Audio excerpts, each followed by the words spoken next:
Welcome to What If Sleepstorian, where What If whispers timeless tales into dreams.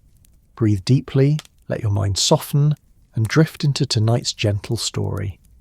What if two brilliant minds found themselves aboard a moonlit train, winding through snow-kissed peaks, where mysteries unfold as gently as falling snow, and solutions arrive like dawn breaking over mountain valleys? So dim the lights, find your most comfortable position, and let these whispered narratives carry you softly towards sleep. If this tale finds you drifting towards sleep's edge, let me know where in the world you're listening. These stories travel far on whispered winds. Give it a like and subscribe, but only if you genuinely like what I do here. The Alpine Express breathed like a sleeping giant through the crystalline night, its brass fittings gleaming amber in the soft gaslight that flickered along the mahogany-panelled corridors.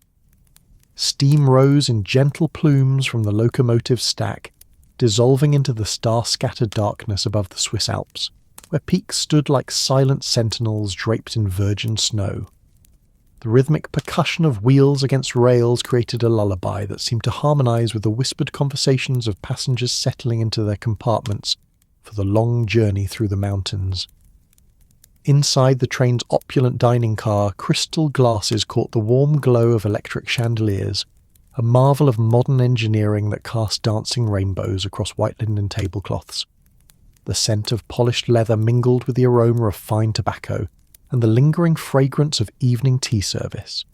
Passengers moved with the gentle sway of the train, their silk gowns and wool evening jackets creating a symphony of rustling fabric that blended with the distant hum of conversation and the soft clink of silverware. Dr. John Watson adjusted his position in the plush velvet seat, watching the snow-laden pine trees drift past the window like ghosts in the moonlight. The compartment he shared with his companion was appointed with every luxury the Victorian age could provide: burgundy leather seats that seemed to embrace the traveller, a small writing desk inlaid with mother-of-pearl, and gas lamps fitted with frosted glass shades that cast everything in a warm, dreamlike glow. The air held the comforting weight of wool and leather, punctuated by the faint vanilla sweetness of the train's wood polish. His travelling companion sat opposite, long fingers steepled beneath his aquiline nose, grey eyes reflecting the passing landscape with the intensity of a man whose mind never truly rested. Sherlock Holmes appeared almost ethereal in the gaslight, his sharp features softened by shadows that danced with each gentle sway of the train. His dark hair caught occasional glints of amber light, and his lean frame seemed perfectly at ease with the train's rhythmic motion, as if he had been born to travel through mysterious landscapes under cover of night. "Watson," Holmes murmured, his voice barely audible above the train's gentle percussion. "Have you noticed how the very act of night travel transforms even the most ordinary journey into something approaching the mystical?" His words carried the cadence of a poet, slow and measured, each syllable seeming to hang in the warm air like incense. Watson smiled, recognising in his friend's tone the contemplative mood that often preceded their most intriguing adventures. "The darkness does seem to invite mystery," he agreed, his own voice taking on the hushed quality that night journeys demanded. "There's something about being suspended between destinations, moving through landscapes we can barely see, that makes anything seem possible." The train curved gently around a mountainside, and through the frost-etched windows they caught glimpses of distant valley lights, twinkling like earthbound stars. The sight was hypnotic, each small glow representing warmth and shelter, nestled in the vast darkness of the Alpine night. The wheels sang their steel song against the rails, a rhythm so constant it seemed to slow time itself, creating a pocket of serenity that moved through the sleeping world. Holmes leaned back in his seat, his eyes drifting closed for a moment as he absorbed the sensory symphony surrounding them.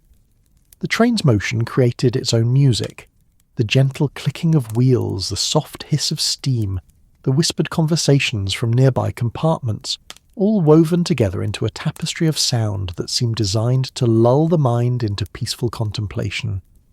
"Listen, Watson," he whispered.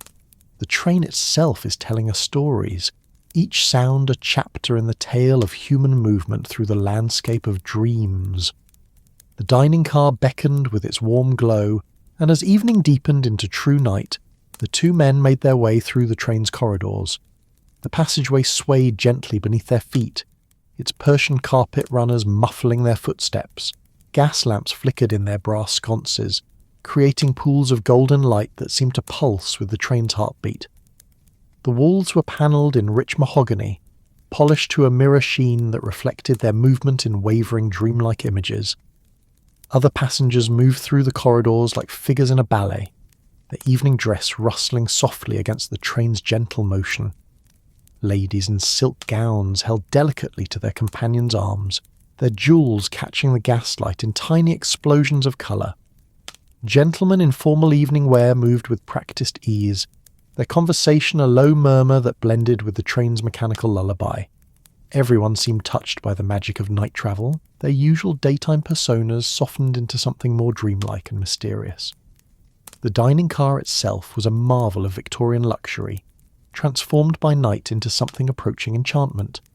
Heavy velvet curtains framed the windows, drawn back just enough to reveal the moonlit landscape sliding past like scenes from a dream. Tables were set with fine china and crystal, each place setting reflecting the warm light of overhead chandeliers. The ceiling was painted with delicate frescoes of Alpine scenes, snow-capped peaks and meadows dotted with wildflowers that seemed to move gently in the flickering light. Holmes and Watson were seated at a table near the centre of the car, where they could observe the other passengers without being too conspicuous. The maître d', a distinguished gentleman with silver whiskers and impeccable evening dress, moved between tables with balletic grace, ensuring that every guest felt welcomed into this travelling palace of comfort and elegance. His voice, when he spoke, was cultured and soothing, adding to the atmosphere of refined tranquillity that pervaded the dining car.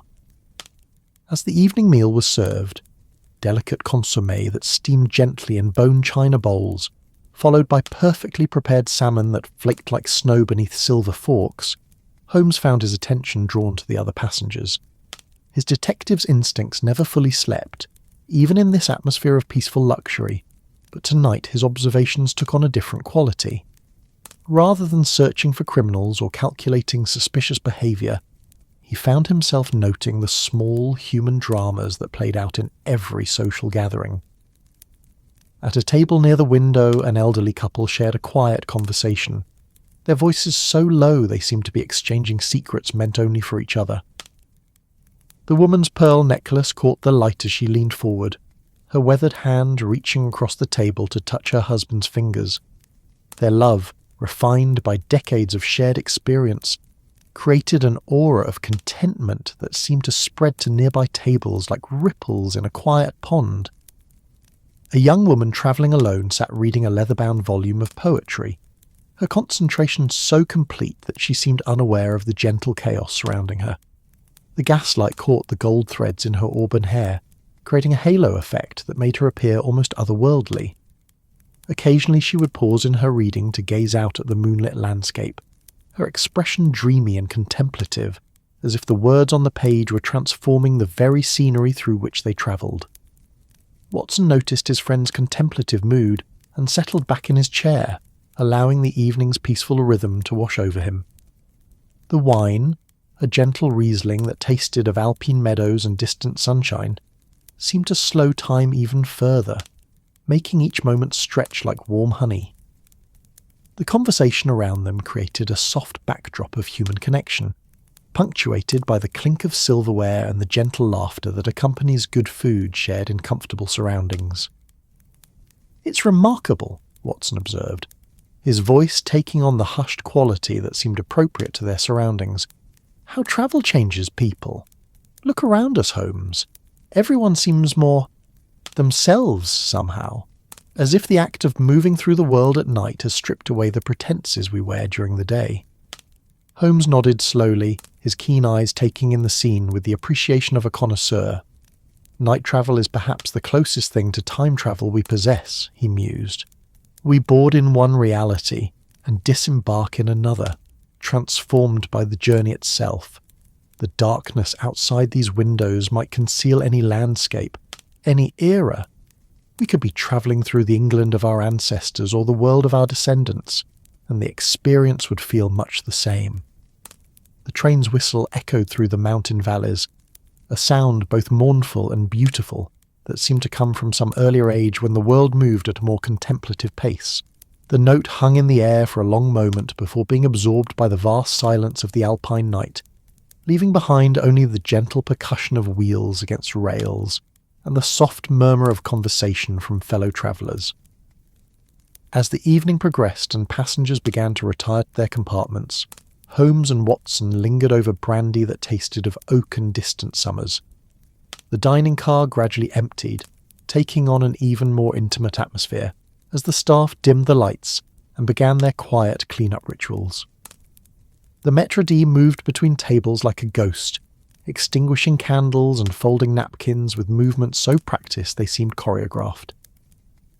It was then that the first whisper of mystery began to make itself known, not through any dramatic revelation or sudden crisis, but in the way that mysteries often announce themselves to those with eyes to see, through the absence of what should be present, through the subtle wrongness that experienced observers learn to recognise.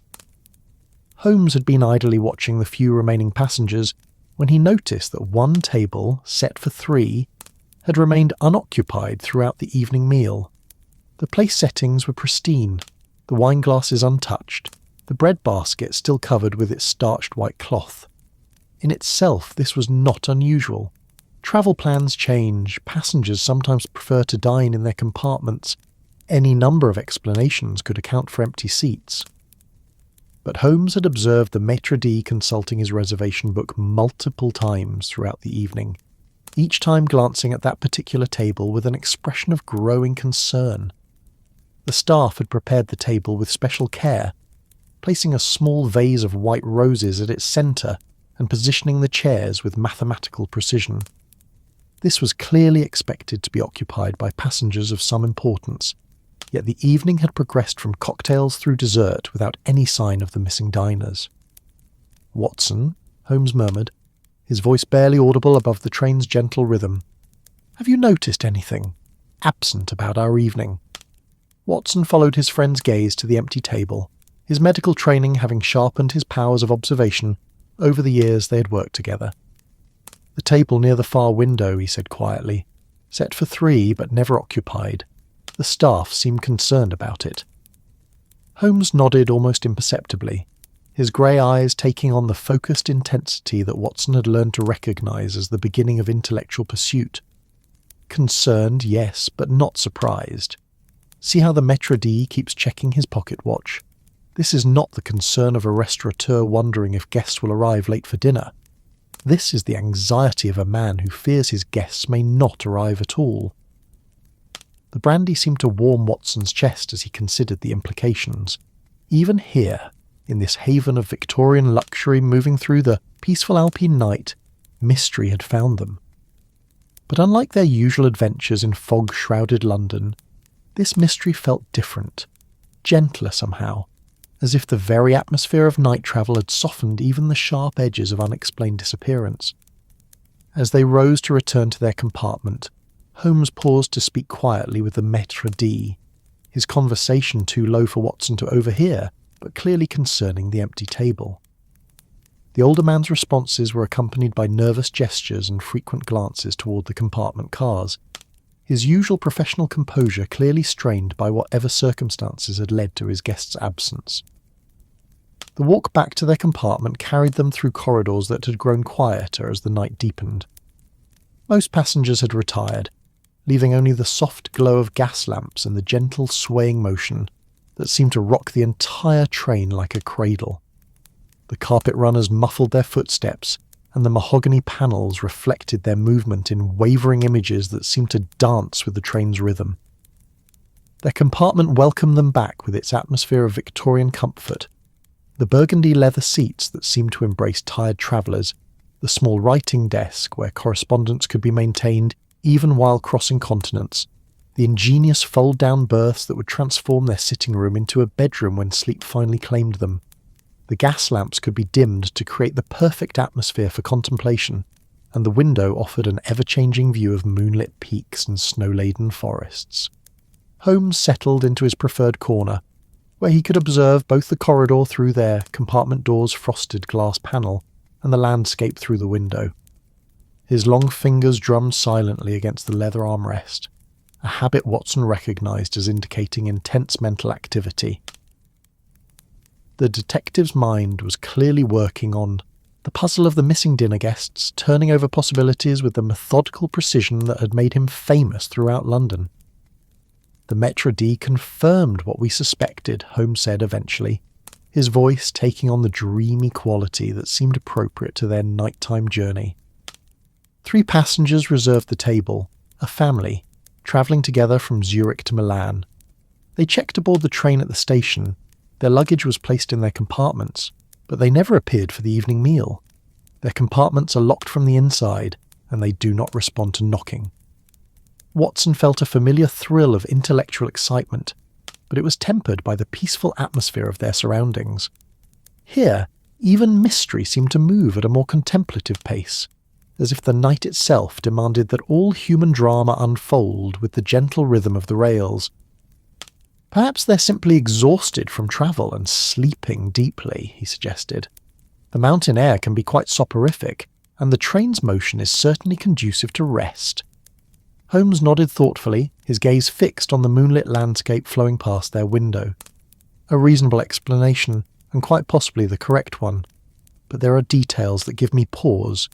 The family consists of a prominent Swiss industrialist, his wife, and their adult daughter. They specifically requested the table with the best view of the Alps, mentioning that this was to be a celebration of the daughter's engagement. Such people do not typically miss elaborate dinners without sending word to the staff. The train curved around another mountain bend, and through the window they could see a small alpine village nestled in the valley below, its windows glowing like earthbound stars against the snow. The sight was hypnotic, each small light representing human warmth and shelter in the vast darkness of the mountain night. The village seemed to exist in a timeless bubble, unchanged by the modern marvel of the train passing overhead like a moving constellation. Moreover, Holmes continued, his voice taking on the rhythmic cadence that matched the train's movement, their luggage was quite specific. The daughter's trunk contained what appeared to be a wedding trousseau.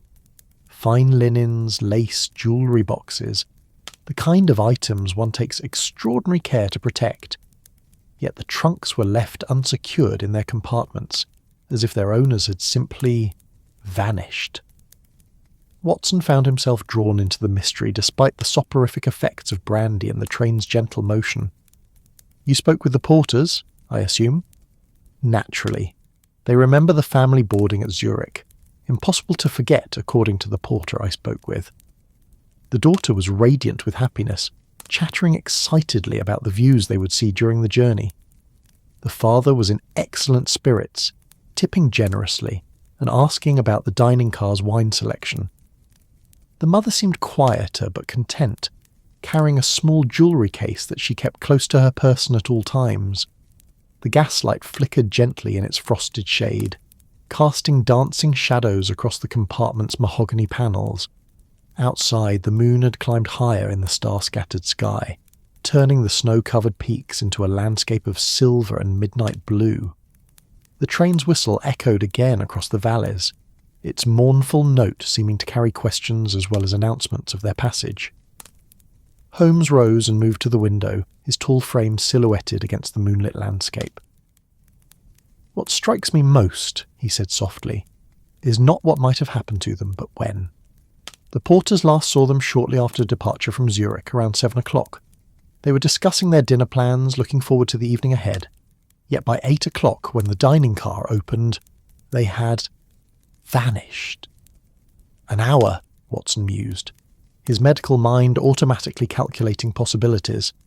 Long enough for many things to occur, but not long enough for elaborate schemes or extended journeys. Whatever happened to them happened quickly and quietly. The word hung in the air like incense, seeming to emphasize the extraordinary peace that surrounded them. The train moved through the night with the steady confidence of modern engineering, its passengers safely ensconced in their travelling palace of Victorian luxury. Yet mystery had still found a way to board their sanctuary of comfort and predictability.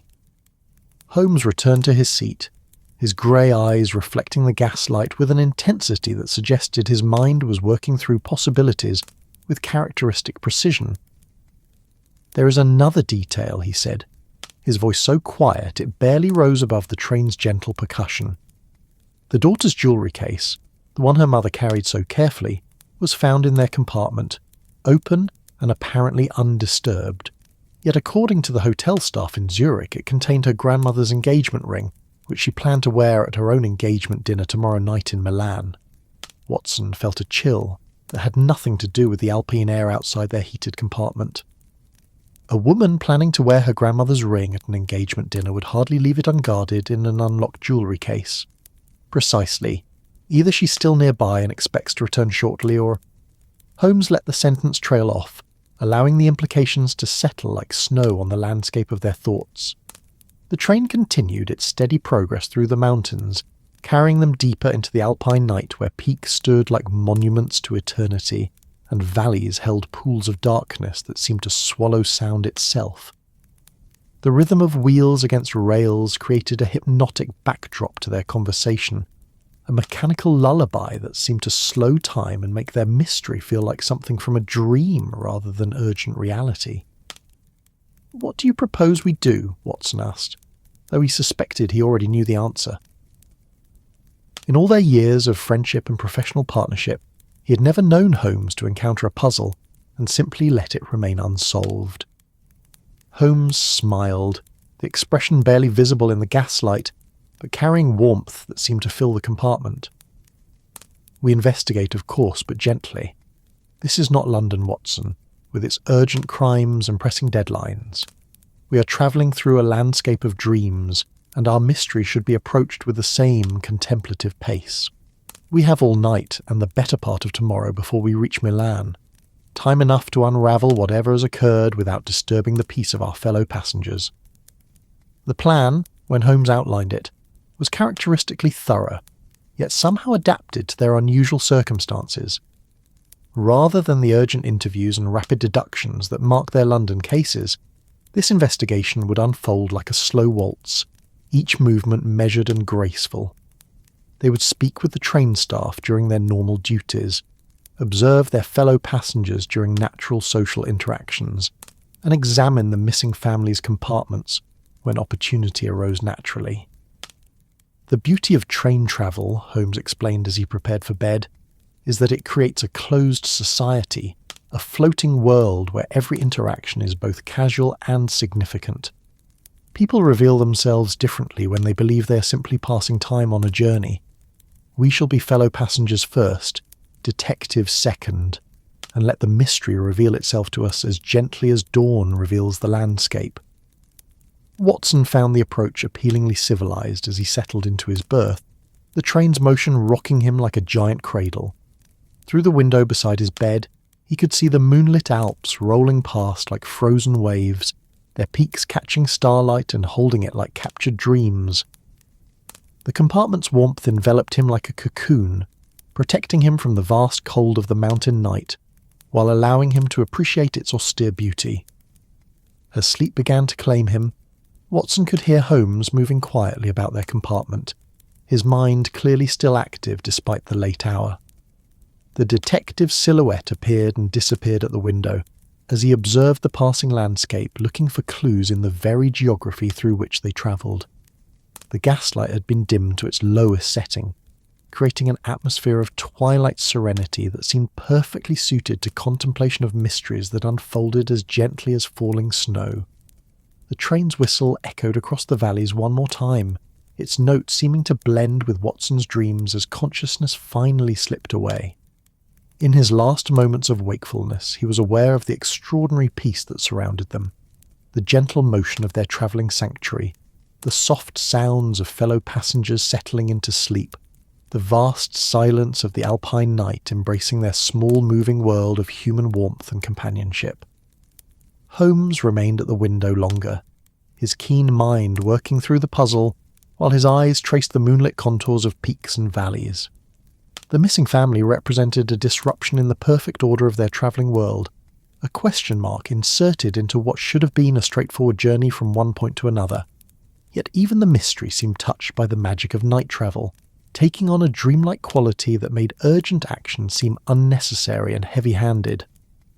In the distance, a clock tower in some unseen village chimed midnight, its notes carried on the thin mountain air to blend with the train's mechanical lullaby. The sound seemed to mark not just the passage of time, but the transformation of their journey, from mere transportation into something approaching adventure. The sound seemed to mark not just the passage of time, but the transformation of their journey, from mere transportation into something approaching adventure. Holmes smiled to himself as he finally prepared for sleep, knowing that tomorrow would bring revelation as surely as it would bring daylight across the snow-covered peaks. The train carried them deeper into the Alpine night, its cargo of sleeping passengers dreaming individual dreams, while being collectively transported through a landscape that seemed designed by nature to inspire contemplation of life's deeper mysteries. In their comfortable compartments, travellers from across Europe rested in the confident expectation that they would wake to find themselves closer to their destinations, their lives unchanged except for the miles covered while they slept. But some journeys transform the traveller in ways that have nothing to do with distance covered or destinations reached. Some nights aboard moving trains become the settings for mysteries that reveal as much about the human heart as they do about criminal activity. And some detectives find that their greatest cases unfold not in the urgent chaos of London streets, but in the contemplative peace of mountain railways where even mystery arrives as gently as falling snow. The Alpine Express continued its steady progress through the night, carrying its cargo of dreams and secrets deeper into the heart of the mountains, where peaks stood like ancient guardians keeping watch over the small human dramas unfolding in the warmth and light of the train's passenger cars. Dawn was still hours away, but already the gentle mystery of the missing family was beginning to weave itself into the larger tapestry of their journey, adding threads of intrigue to what had begun as a simple pleasure trip through some of Europe's most beautiful landscapes. Watson's sleep was filled with dreams of snow-covered peaks and moonlit valleys, but also with the faces of 3 travellers who had boarded the train with such happy expectations, yet had vanished as completely as if they had never existed. In his dreams, he saw them moving through the train's corridors like ghosts, always just beyond clear vision, always just around the next corner or through the next doorway. Their absence had become a presence that haunted the train's peaceful atmosphere, a question that demanded an answer even in the realm of sleep. Holmes, when he finally succumbed to rest, dreamed of jewellery cases and wedding trousseaux, of expensive luggage left unsecured, and engagement rings waiting for fingers that might never claim them. His detective's mind continued working even in sleep, sorting through possibilities and calculating probabilities, while his body rested in preparation for the investigation that would begin with tomorrow's dawn. The rhythm of the rails provided a soundtrack to his dreams, a mechanical heartbeat that seemed to pulse with the mystery they had inherited simply by boarding a train bound for Milan. The train itself seemed to dream as it rolled through the Alpine night, its windows glowing like a constellation fallen to earth, moving through valleys where villages slept beneath blankets of snow and peaks stood sentinel against a sky scattered with actual stars.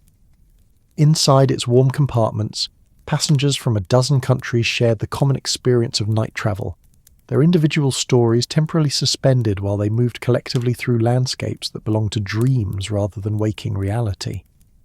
Morning would bring renewed investigation, careful questioning, and perhaps answers to the mystery of the missing family. But for now, the Alpine Express carried its cargo of sleeping detectives and vanished passengers deeper into the heart of the mountains, where mysteries unfold as gently as snowflakes, and solutions arrive with the patient inevitability of dawn breaking over peaks that have witnessed the passing of countless human stories, each one brief as a single night's journey yet infinite in its capacity to transform those who experience it. The clock in that distant village chimed 1 o'clock, then 2, marking the passage of night hours, while the train continued its steady progress through a landscape that seemed designed by nature herself to inspire contemplation of life's deeper mysteries. In a few hours, Watson would wake to find their world transformed by daylight, and Holmes would begin the careful process of unravelling what had happened to three passengers who had boarded with such happy expectations, yet had vanished as completely as if they had never existed at all. But mysteries, like journeys, must unfold in their own time and at their own pace. The Alpine Express carried more than passengers through the mountain night. It carried questions that would need answers, secrets that would need to be revealed, and the promise that morning would bring clarity to what darkness had concealed. Until then, the train continued its ancient dance with the rails, carrying dreamers and mysteries alike toward whatever revelations awaited them in the brightening alpine dawn. The rhythm of wheels against steel rails created a lullaby that seemed older than civilization itself, a mechanical heartbeat that connected their small moving world to the vast landscape through which they travelled. Each mile covered brought them closer not just to Milan but to the resolution of the mystery that had joined their journey, uninvited but somehow inevitable, like a passenger who had been waiting at every station along their route. Holmes slept finally, his long frame relaxed in the comfort of Victorian luxury, but his mind continued its work in dreams that mingled Swiss industrialists with moonlit peaks, missing jewellery with empty dinner tables, and the gentle certainty that morning would bring the beginning of answers to questions that had boarded their train somewhere between Zurich and Mystery. In that magical hour when day transforms into night, and ordinary journeys become the stuff of stories that will be remembered long after the mountains themselves have worn away to gentle hills, the Alpine Express rolled on through the crystalline night, its windows aglow with warm gaslight, carrying sleeping passengers toward whatever dawn would reveal about the mystery of three travellers who had simply vanished. But vanishing, like appearing, is often simply a matter of perspective, and experienced investigators know that what seems impossible at midnight often reveals itself to be merely improbable by the time morning breaks over snow-covered peaks and valleys, filled with the promise of explanation. Dawn approached the Alps with the subtle grace of a master painter, touching the highest peaks with fingers of rose and gold, while leaving the valleys still wrapped in gentle shadows.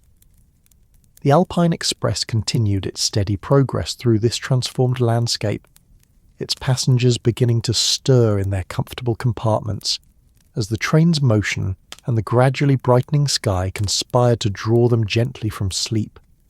Watson woke to find their compartment filled with the soft light of alpine morning, the harsh shadows of gaslight replaced by the gentle illumination that filtered through frost-etched windows. Outside, the landscape had been transformed by dawn into something that seemed to belong more to fairy tales than to the practical world of steam trains and railway schedules. Snow-covered peaks caught the early sunlight and threw it back in brilliant flashes that made the eyes water, while pine forests mantled in white stretched toward valleys where morning mist clung like gossamer veils. Holmes was already awake, standing at their compartment window with a cup of tea that steamed gently in the cool morning air. His grey eyes held the focused intensity that Watson had learned to associate with active investigation, but his manner remained relaxed and contemplative, as if the alpine morning had taught him that even mysteries deserved to be approached with reverence for the beauty that surrounded them. "Good morning, Watson," Holmes said softly, his voice carrying the hushed quality that morning seemed to demand. "I trust you slept well, despite our intriguing circumstances." Watson rose and joined his friend at the window, accepting a cup of tea that had been prepared with characteristic thoughtfulness. The hot liquid seemed to capture the essence of the mountain morning, clean, invigorating, touched with the promise of revelation. Remarkably well, considering. I dreamed of snow and mysteries, but both seemed gentler somehow than they do in London. Holmes nodded, understanding the sentiment perfectly. There is something about this landscape that transforms even the most pressing concerns into matters for contemplation rather than urgent action. Our missing family remains missing, yet the morning seems to promise that their mystery will unfold as naturally as daylight across these peaks. The train had begun its descent toward the Italian border, following a route that wound through valleys where small villages were just beginning to show signs of life. Wisps of smoke rose from cottage chimneys, and occasionally they could see figures moving through snowy streets, beginning the daily rhythms that had continued unchanged for centuries despite the modern marvel of the railway that now connected their mountain isolation to the wider world.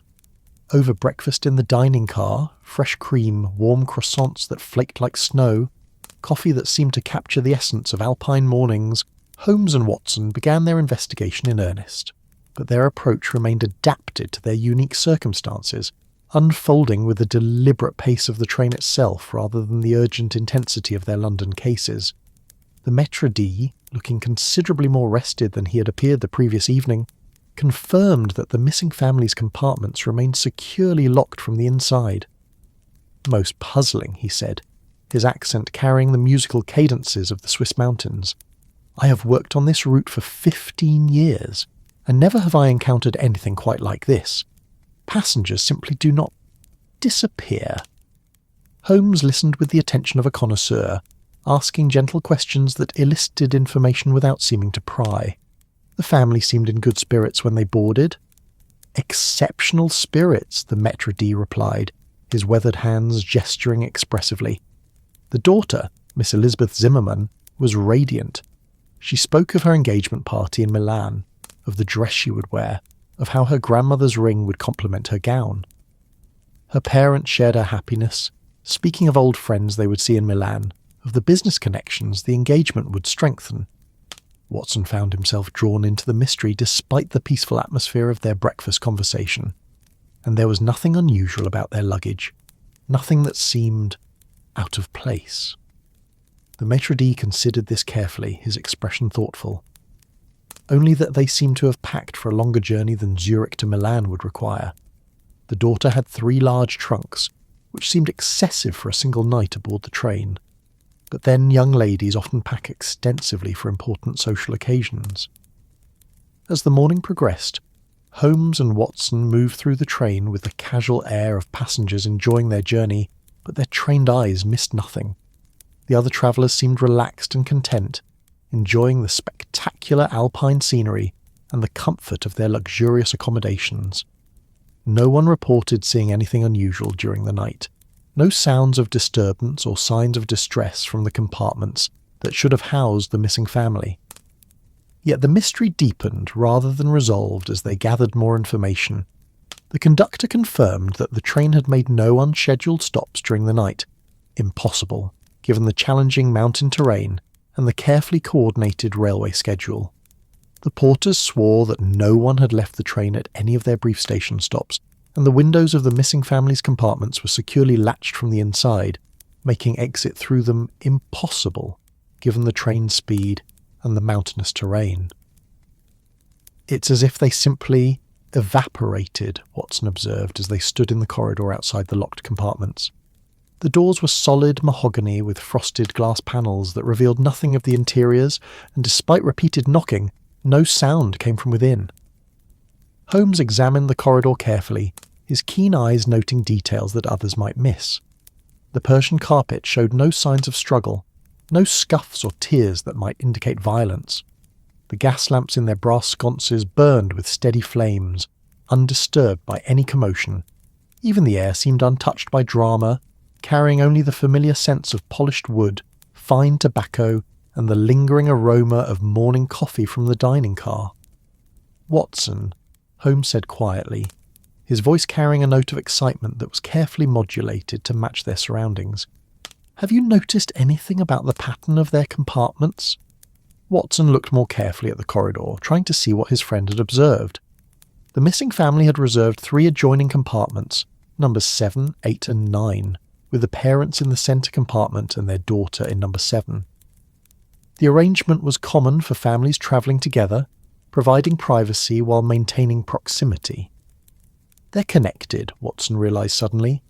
These older train cars often have connecting doors between adjacent compartments. If the doors were unlocked, Holmes nodded approvingly. The family could move between their compartments without entering the corridor, which means that if something happened to them, it might have occurred in any one of the 3 rooms, with the others accessible through the connecting doors. The realization added new dimensions to their mystery, while maintaining its dreamlike quality. The missing family hadn't simply vanished from their individual compartments. They had disappeared from what was essentially a private suite of rooms, connected but separate, offering multiple possibilities for what might have occurred during the night hours when the train rolled through the sleeping mountains. As the morning advanced toward noon, the train began its approach to the Italian border, the landscape gradually changing from the austere beauty of the high Alps to the gentler slopes and broader valleys that marked the southern approach to the mountains. The change was subtle but unmistakable, like the difference between the movements of a symphony, each beautiful in its own way but distinct in character and mood. Holmes had been growing increasingly thoughtful as they gathered information, his grey eyes taking on the distant expression that Watson recognised as indicating intense mental activity. The detective's mind was clearly working through possibilities, calculating probabilities, building theories from the fragments of information they had collected during their careful investigation. "Watson," Holmes said as they returned to their compartment for the privacy it offered, "I believe we are approaching the heart of our mystery. But like everything else about this journey, the solution is revealing itself as gently as morning mist lifting from Alpine valleys." Watson settled into his preferred seat and waited for his friend to continue, knowing that Holmes had reached one of those moments of synthesis when scattered facts begin to coalesce into patterns that reveal the hidden architecture of truth.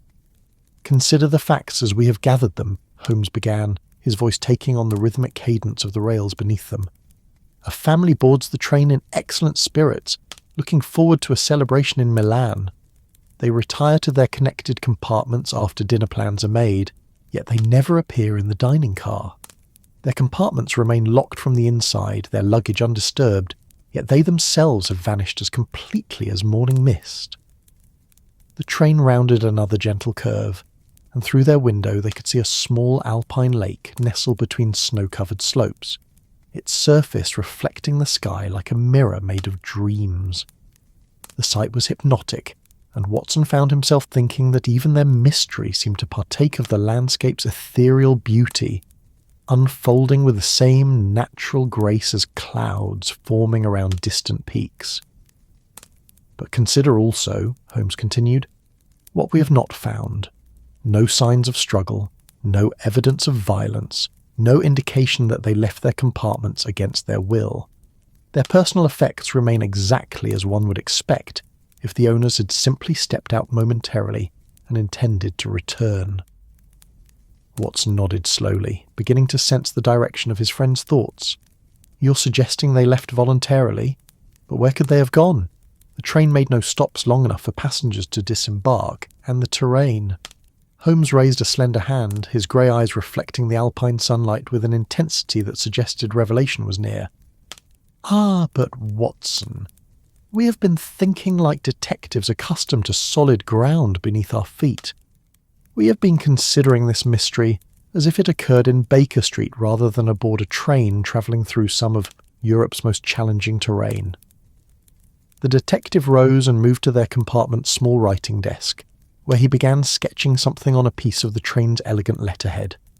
His movements were deliberate and graceful, like those of a conductor drawing music from an orchestra, and Watson found himself drawn into the contemplative rhythm of discovery that seemed to characterize their Alpine investigation. "Watson, what do you know of the Alpine Express's route through this particular section of mountains?" Watson considered the question, drawing on his knowledge of European geography and railway engineering. "It's considered one of the most spectacular rail journeys in the world. The track winds through passes that were previously accessible only to the most experienced mountain climbers. There are sections where the train travels along narrow ledges with precipitous drops on one side and sheer rock faces on the other." Holmes nodded approvingly.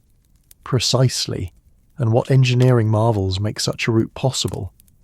Understanding began to dawn in Watson's mind like sunrise over alpine peaks. "Tunnels," he said quietly. "Miles and miles of tunnels carved through the living rock of the mountains. The train spends nearly as much time underground as it does in open air." "Exactly."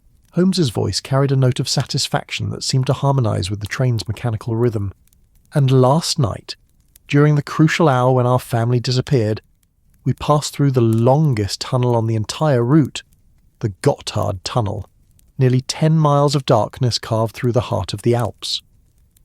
Watson felt the pieces of the puzzle beginning to arrange themselves into a pattern that seemed both surprising and inevitable, like the resolution of a complex musical composition. "You're suggesting something happened during our passage through the tunnel." Holmes returned to his seat, his sketch completed. The paper showed a simplified diagram of a train car with its compartments, but also something else, additional spaces that Watson hadn't considered before. During our passage through the Gotthard Tunnel, the train makes a brief stop at an emergency station carved into the rock itself. It's primarily used for maintenance and safety purposes, but it's also connected to a series of service tunnels that were created during the tunnel's construction. The implications were staggering, yet they unfolded in Watson's mind with the same gentle inevitability that characterized everything about their Alpine journey. The family could have left the train during the tunnel stop. Not only could have, Holmes said softly, but did leave the train. The question that remains is why they chose to disappear in such a dramatic fashion, and where they intended to go from that hidden station carved into the mountain's heart. Watson found himself staring out at the Alpine landscape with new eyes, seeing not just spectacular beauty, but also the hidden complexities that lay beneath the surface. The mountains that seemed so pristine and untouched were actually honeycombed with tunnels, service passages, and emergency stations that created a hidden world parallel to the one visible from the train's windows. "But Holmes," Watson said, his medical mind considering practical concerns, "even if they could leave the train at such a station, where could they go?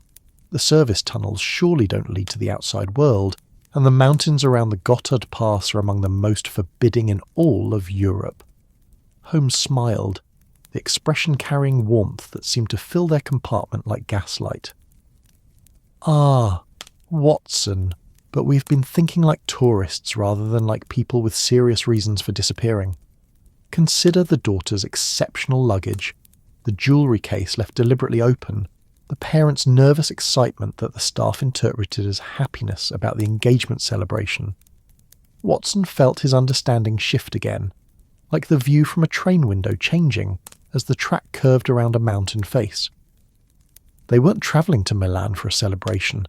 They were fleeing from something, and the engagement story was simply a cover story, yes, but fleeing to what?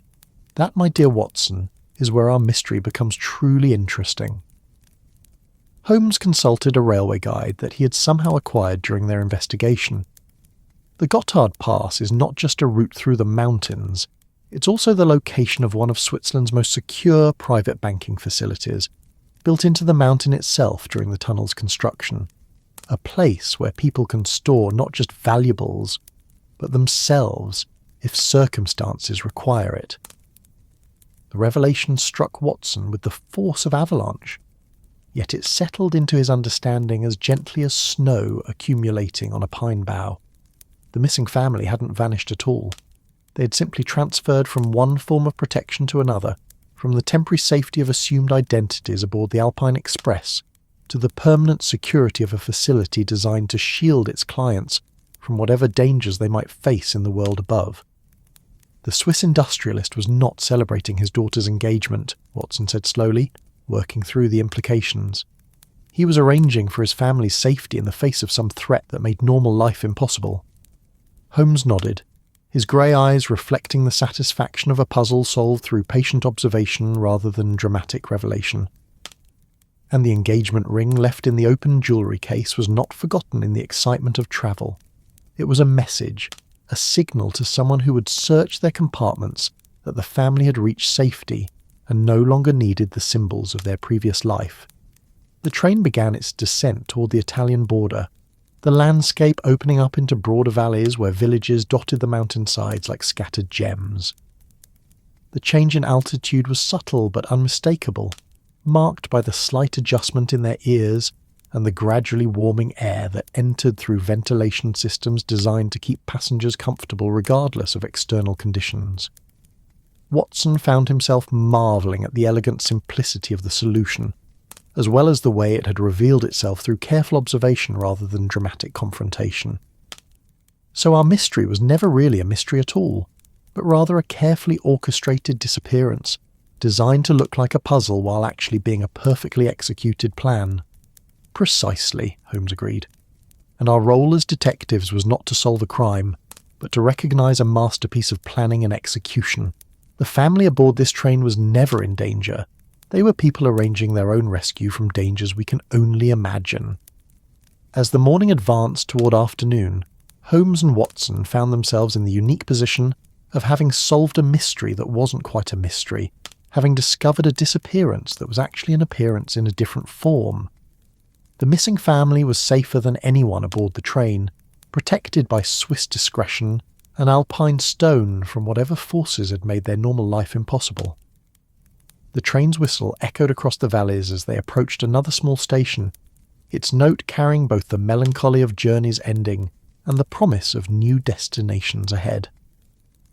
Watson realised that their own journey had been transformed by the mystery they had inherited, adding layers of meaning to what had begun as a simple pleasure trip through beautiful landscapes. "Holmes," Watson said as they prepared to return to the dining car for lunch, "have you considered what we should tell the train staff about our investigation?" Holmes paused in adjusting his jacket, his expression thoughtful. "I believe we should tell them exactly what any concerned fellow passengers would report, that we observed certain inconsistencies, made discreet inquiries, and concluded that the missing family had their own reasons for maintaining privacy about their travel arrangements. The staff will understand without requiring details that might compromise people who have gone to considerable trouble to protect themselves." The approach was characteristically elegant, Watson thought, as they made their way through corridors that now seemed filled with different kinds of secrets than they had the night before. Every passenger they passed might be carrying their own hidden stories, their own reasons for choosing the anonymity of train travel through landscapes where ordinary identities could be shed as easily as winter coats when spring finally arrived.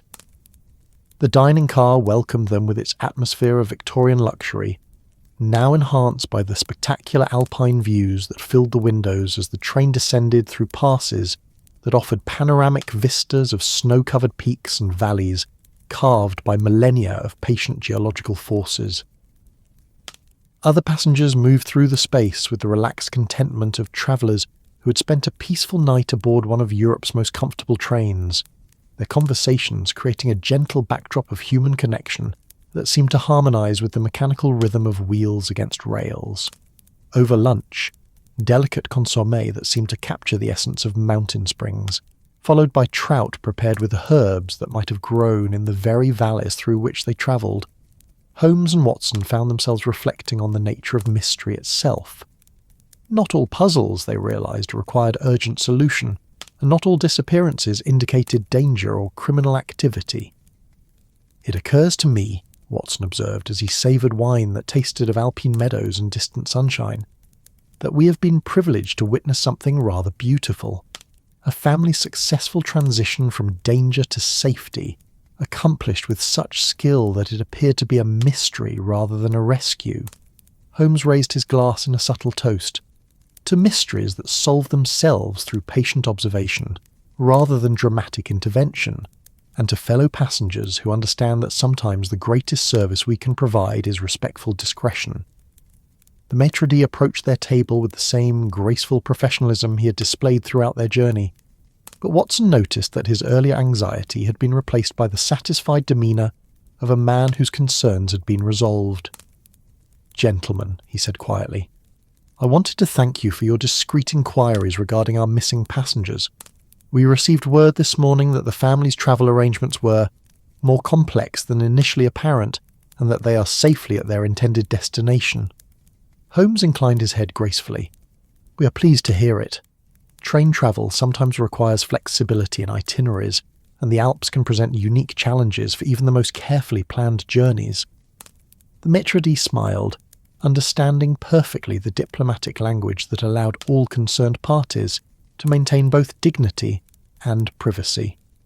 "Indeed, and I hope the remainder of your journey to Milan will be everything you hoped for when you boarded in Zurich." As the afternoon progressed and the train descended through increasingly gentle terrain toward the Italian border, Watson found himself reflecting on the transformation their journey had undergone. What had begun as a simple pleasure trip had evolved into an investigation which had in turn revealed itself to be something more like a meditation on the nature of mystery and the various reasons why people choose to disappear from their ordinary lives.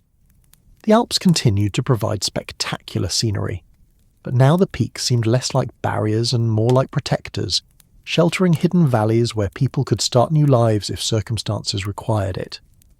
The train itself had been transformed in Watson's mind from a simple means of transportation to a kind of moving sanctuary, a place where travellers could maintain their anonymity while being transported not just to new destinations but potentially to entirely new identities. Holmes spent much of the afternoon at their compartment window, watching the landscape change as they descended through passes that gradually opened into the broader valleys that marked the approach to the Italian border. His grey eyes held the satisfied expression of a man whose intellectual curiosity had been thoroughly engaged and ultimately satisfied, but Watson noticed that his friend seemed in no hurry to discuss their next case or plan their return to London. "The mountains teach patience," Holmes observed, as the afternoon sun began to cast longer shadows across the valleys below. "Problems that seem urgent in London's fog reveal themselves to be perfectly manageable when considered from the perspective of peaks that have stood unchanged for millions of years." Watson nodded, understanding that their Alpine mystery had taught them something about the relative nature of urgency and the value of contemplative investigation. Not every puzzle required immediate solution, and not every disappearance indicated immediate danger. Sometimes mystery was simply the temporary appearance of complexity in situations that were actually quite simple when viewed from the proper perspective. As evening approached, and the train prepared for its final descent toward Milan, Watson realised that their journey had become something more than either transportation or investigation. It had been a lesson in the art of patient observation, the value of respectful discretion, and the surprising frequency with which apparent mysteries revealed themselves to be elegant solutions to problems that required more subtlety than the obvious approaches could provide. The dining car filled once again with passengers preparing for their arrival in Milan, the conversations more animated than they had been during the previous evening's dinner service. People were anticipating reunions with friends and family, successful completion of business ventures, and the continuation of travels that would carry them to destinations throughout Italy and beyond. Holmes and Watson dined quietly, savouring both the excellent cuisine and the satisfaction of a mystery properly understood rather than dramatically solved. The missing family remained missing from the train, but they were no longer missing from life. They had simply relocated to a place where they could exist safely until whatever had threatened them in their previous existence had been resolved or had lost its power to harm them. "Watson," Holmes said as they lingered over brandy that seemed to hold the warmth of Alpine sunshine in its amber depths, "I believe this case has taught us something valuable about the nature of our profession. Not every mystery requires a detective's intervention, and not every disappearance indicates a crime that needs solving." Watson raised his glass in agreement. "Sometimes the greatest service we can provide is to recognise when people have successfully solved their own problems and to respect their privacy in doing so." The train's whistle announced their approach to Milan, its note carrying the promise of journey's end and the bittersweet recognition that their travelling community would soon disperse to individual destinations. But Watson realised that he would remember this journey not just for the spectacular alpine scenery or the luxurious accommodations, but for the lesson it had taught about the various forms that human ingenuity could take when survival required more than conventional solutions. As they gathered their belongings and prepared to disembark at Milan's Grand Station, Holmes paused to look back along the train's elegant length, his expression thoughtful. "I wonder how many other mysteries have travelled these rails without ever being recognised as such. How many apparent passengers were actually people in transition, using the anonymity of train travel to move safely from one life to another?" Watson considered the question as they joined the stream of passengers moving toward the exits. The thought was both intriguing and comforting. The idea that the railways that connected Europe's great cities also provided pathways for people who needed to disappear temporarily or permanently from situations that had become impossible to endure through conventional means. Milan Station welcomed them with its atmosphere of controlled chaos, the grand architecture providing a dignified backdrop for the eternal human drama of arrivals and departures. Passengers streamed toward various exits, their journeys taking them in directions that would scatter them across the city and beyond, carrying with them whatever secrets or stories they had acquired during their time aboard the Alpine Express. Holmes and Watson walked slowly through the station, in no particular hurry to reach their hotel or begin planning their return to London. The mystery they had inherited during their night journey through the Alps had been resolved not through dramatic confrontation or urgent investigation, but through patient observation and respectful discretion, an approach that seemed perfectly suited to the contemplative pace of travel through some of Europe's most spectacular landscapes. "Holmes," Watson said as they paused beneath the station's soaring arches, "I find myself hoping that our missing family, wherever they are now, will eventually be able to return to something resembling normal life." Holmes smiled, the expression carrying warmth that seemed to capture the essence of their Alpine adventure. "I believe they will, Watson. People who can plan and execute such an elegant disappearance are clearly capable of building equally elegant new lives when circumstances permit." The afternoon sun slanted through the station's tall windows, creating patterns of light and shadow that reminded Watson of the play of sunlight across Alpine peaks and valleys. Their journey had ended where all train journeys must end, at a station platform where travellers dispersed to their individual destinations. But the memory of their night passage through the mountains would remain as vivid as the spectacular scenery they had witnessed. As they walked out into Milan's bustling streets, Watson realised that their Alpine mystery had given them something more valuable than simply another case successfully concluded. It had provided a reminder that not all problems required urgent intervention, that not all mysteries needed dramatic solutions, and that sometimes the greatest wisdom lay in recognising when people had successfully taken care of themselves and simply needed others to respect their privacy in doing so. The Alps rose behind them in the distance, their peaks now bathed in the golden light of late afternoon, holding their secrets as securely as they held their snow. Somewhere among those peaks, a family was beginning a new chapter of their lives, protected by Swiss discretion and Alpine stone from whatever forces had made their previous existence impossible to continue. Holmes and Watson walked through Milan's ancient streets as the sun set behind the distant mountains, their conversation returning to plans for their Italian holiday and eventual return to London. But both men carried with them the memory of their night journey through the Alps, when mystery had boarded their train as quietly as falling snow, and had resolved itself as gently as dawn breaking over peaks that had witnessed countless human stories, each one brief as a single night's journey yet infinite in its capacity to transform those who experienced it. The Alpine Express, meanwhile, prepared for its return journey through the mountains, carrying new passengers with their own stories and secrets toward destinations that might be more than simple points on a map. The train would continue its ancient dance with the rails, moving through landscapes where mystery and beauty existed in perfect harmony, where problems could be solved through patient observation rather than urgent action, and where the rhythm of wheels against steel provided the perfect soundtrack for contemplation of life's deeper mysteries. In the distance, church bells chimed the evening hours across Milan's rooftops, their notes blending with the sounds of a city settling into the peaceful rhythms of Alpine evening. Holmes and Watson walked toward their hotel through streets that seemed touched by the magic of mountain travel, carrying with them the satisfaction of a mystery understood rather than merely solved, and the knowledge that sometimes the greatest adventures unfold not through dramatic confrontation, but through the gentle art of patient observation and respectful discretion.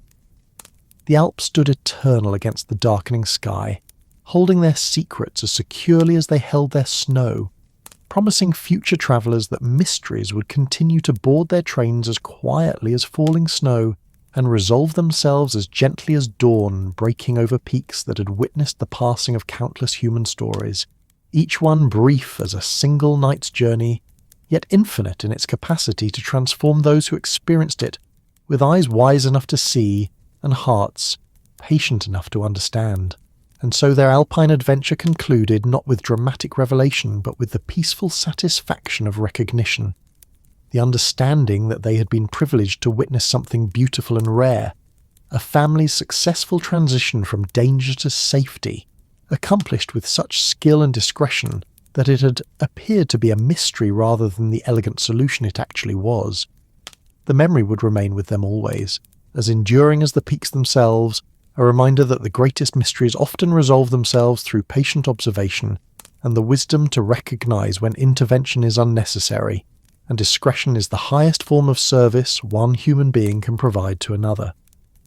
The Alpine Express continued its eternal journey through the mountains, carrying new dreams and new secrets toward destinations that existed not just on maps, but in the hopeful hearts of travellers who understood that sometimes the most important journeys are not the ones that carry us to new places, but the ones that transform us into new people, worthy of the spectacular landscapes through which we pass and the mysteries we encounter along the way. The dawn that broke over Milan 3 days later found Holmes and Watson preparing for their return journey to London, but by a route that would take them through the gentle countryside of France rather than back through the dramatic Alpine passes where their mystery had unfolded. They had decided that some experiences were too perfect to risk diminishing through repetition, and their night aboard the Alpine Express had achieved a completeness that deserved to remain untouched by attempts at recreation. Their Italian holiday had been enriched by constant awareness of the lessons learned during their mountain journey. Every conversation with fellow travellers, every encounter with hotel staff, every observation of human behaviour had been informed by their new understanding that people's actions often concealed stories far more complex and meaningful than surface appearances suggested. The morning of their departure, Watson found himself once again drawn to their hotel window, gazing toward the distant Alps that had become symbols of transformation and possibility in his mind. The peaks stood unchanged, eternal guardians of secrets that would never be fully revealed, protecting not just the physical landscape but the hidden narratives of countless individuals who had found refuge in the mountain's embrace. "Holmes," Watson said as they completed their packing, "I find myself reluctant to leave Milan, not because of the city's undeniable charms, but because it feels like we're leaving behind something important that we learned about ourselves during our Alpine experience." Holmes paused in folding his travelling coat, his grey eyes reflecting understanding of his friend's sentiment. "Perhaps what we're reluctant to leave behind is not a place, Watson, but a way of seeing. Our mountain mystery taught us to observe without judgment, to understand without necessarily acting, to respect the complexity of human circumstances even when we cannot fully comprehend them." The insight accompanied them as they made their way through Milan's morning streets toward the railway station, where their French train awaited. The city was awakening to another day of commerce and culture, its ancient stones bearing witness to the eternal cycle of human activity that had continued unchanged despite the rise and fall of empires, the progress of technology, and the individual dramas that played out against the backdrop of historical continuity. At the station, they encountered the familiar atmosphere of organised chaos that characterised all major railway terminals, passengers hurrying toward platforms, porters managing mountains of luggage, conductors checking schedules and tickets with the practised efficiency of professionals who understood that the smooth operation of the railway system depended on attention to countless small details.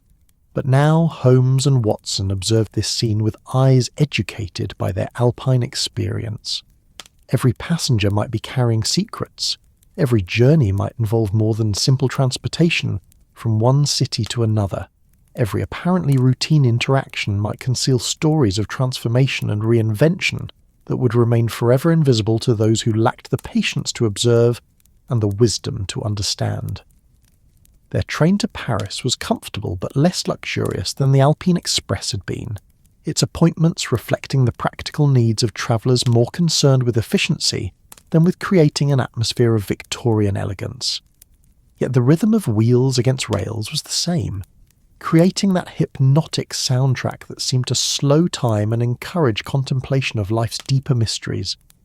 As the Italian countryside rolled past their window, olive groves and vineyards, Ancient towns perched on hillsides, rivers that had carved their channels through landscapes unchanged since Roman times. Watson found himself thinking about the nature of memory and how certain experiences become permanently woven into the fabric of one's understanding of the world. "Holmes," he said as they settled into the comfortable routine of train travel, "I believe our Alpine mystery will influence how we approach every case that comes to us in London. Not just the dramatic crimes that make headlines, but the smaller mysteries that people bring to Baker Street, the missing relatives, the unexplained absences, the puzzling behaviours that might indicate not criminal activity, but simply human complexity." Holmes nodded approvingly, his long fingers steepled in the gesture Watson had learned to associate with deep thought. "It has taught us to consider the possibility that some mysteries are not problems to be solved, but stories to be understood. Some disappearances are not crimes, but escapes. Some puzzling behaviours are not evidence of deception, but attempts at survival." The French countryside that gradually replaced Italian landscapes outside their windows seemed to embody this philosophy of gentle transformation. The changes were subtle but unmistakable. Different architectural styles, different agricultural practices, different patterns of human settlement that reflected centuries of cultural evolution. Yet the essential beauty remained constant, expressed through regional variations that spoke of humanity's endless creativity in adapting to local circumstances. Their journey through France unfolded with the same contemplative pace that had characterized their Alpine experience, though without the dramatic mountain scenery that had provided such a spectacular backdrop to their mystery. Instead, they found beauty in the gentler landscapes of rolling hills and fertile valleys, ancient forests and rivers that meandered through countryside that seemed designed to inspire peaceful reflection rather than awestruck wonder. At a small station where their train paused to take on water and allow passengers to stretch their legs, Holmes and Watson encountered a scene that might have passed unnoticed during their earlier travels, but now caught their attention with the significance of a parable. An elderly woman was saying goodbye to a middle-aged man who was clearly her son, their farewell carrying the weight of words unspoken and feelings too deep for casual expression. "Watch closely, Watson," Holmes murmured as they observed the scene from their compartment window. "This is not simply a routine farewell between family members. See how she presses something into his hand. Not money or a simple keepsake, but something wrapped carefully in cloth. Notice how he holds it as if it contains the weight of generations, and observe her expression. Not the sadness of temporary separation, but the profound gravity of someone passing on a responsibility that cannot be entrusted to others." Watson studied the tableau with the educated eye their Alpine mystery had given him. The woman's weathered hands spoke of a lifetime of careful preservation, while her son's reverent acceptance of whatever she'd given him suggested the transfer of something far more significant than material value could measure. A family secret, perhaps, documents that need to reach a specific destination. Or memories, Holmes suggested softly, stories that exist only in the minds of those who lived them, being passed to someone who will carry them to a place where they can finally be shared safely. We are witnessing another form of the same human courage we observed aboard the Alpine Express, the determination to preserve what matters most, regardless of the personal cost. The train's whistle announced their departure, and as they pulled away from the small station, both men found themselves carrying the image of that transfer, the careful passing of something precious from one generation to another, enacted on a railway platform that had doubtless witnessed countless similar moments over the decades since the line had been constructed. Their journey continued through French countryside that seemed to embody the gentle persistence of human civilization. Ancient churches stood in villages that had grown up around them over centuries, their stones bearing witness to the continuity of human community despite the changes that swept across the broader landscape of European history. Vineyards climbed hillsides in patterns that spoke of knowledge passed down through generations of vintners who understood that the best wines came from patient cultivation rather than hasty innovation. As afternoon deepened into evening and their train approached Paris, Holmes and Watson found themselves reflecting on how their understanding of human nature had been enriched by their Alpine experience. The missing Swiss family had taught them that courage could take forms that remained invisible to casual observers, that the most successful escapes were often those that appeared to be simple disappearances, and that the greatest service one person could provide to another was sometimes the gift of respectful silence. "Watson," Holmes said as the lights of Paris began to appear in the distance, "I believe we have learned something that will make us better detectives, but more importantly, better human beings. We have learned to see beyond the surface of human behaviour to the stories that give it meaning." The insight seemed particularly appropriate as they approached Paris, a city that had always been a crossroads for people seeking transformation. The railway station where they would change trains for their final journey to London was itself a monument to human movement and reinvention, its grand architecture providing a dignified backdrop for the eternal drama of arrivals and departures. Their brief stop in Paris offered time for a leisurely dinner at a restaurant near the station, where they found themselves in conversation with other travellers whose stories added new layers to their understanding of the complex motivations that drove human movement across the European landscape. A Belgian merchant spoke of business opportunities that required discretion rather than publicity. An Austrian professor mentioned research that could only be conducted in libraries where certain books were kept under special protection. A Dutch artist described commissions that involved subjects who preferred to remain anonymous.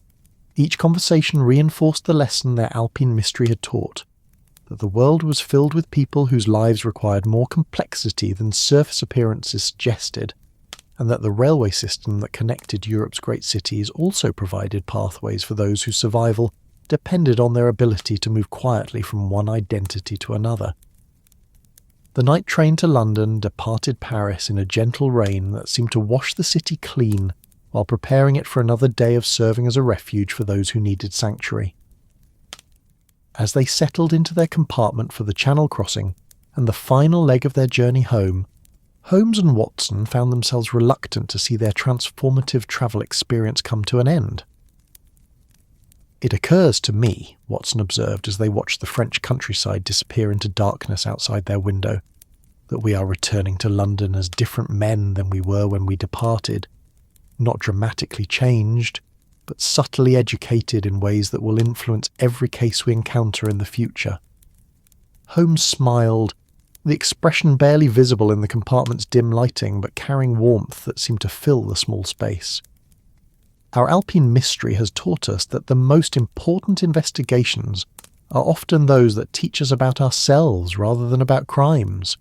We have learned to observe without judgment, to understand without necessarily acting, and to respect the complexity of human circumstances even when we cannot fully comprehend them." The Channel crossing passed in peaceful sleep, the gentle motion of the ferry rocking them like a cradle as they made the transition from continental Europe back to their island home.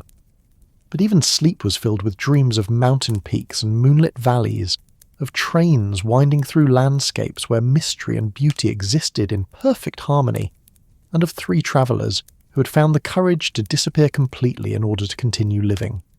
London welcomed them with its familiar embrace of fog and gaslight, the comfortable chaos of hansom cabs and street vendors, the reassuring presence of ancient buildings that had sheltered countless human stories over the centuries of the city's existence.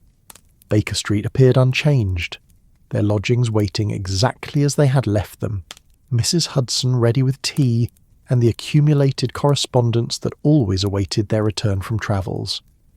Yet everything felt subtly different, viewed now through eyes that had been educated by their Alpine experience.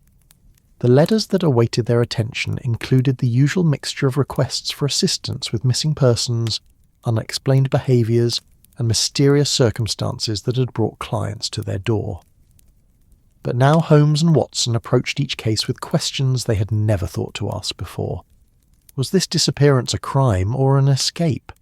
Did this puzzling behaviour indicate deception, or simply the complexity of circumstances they did not fully understand? Would their client be better served by dramatic revelation, or by the kind of respectful discretion they had learned to value during their mountain journey?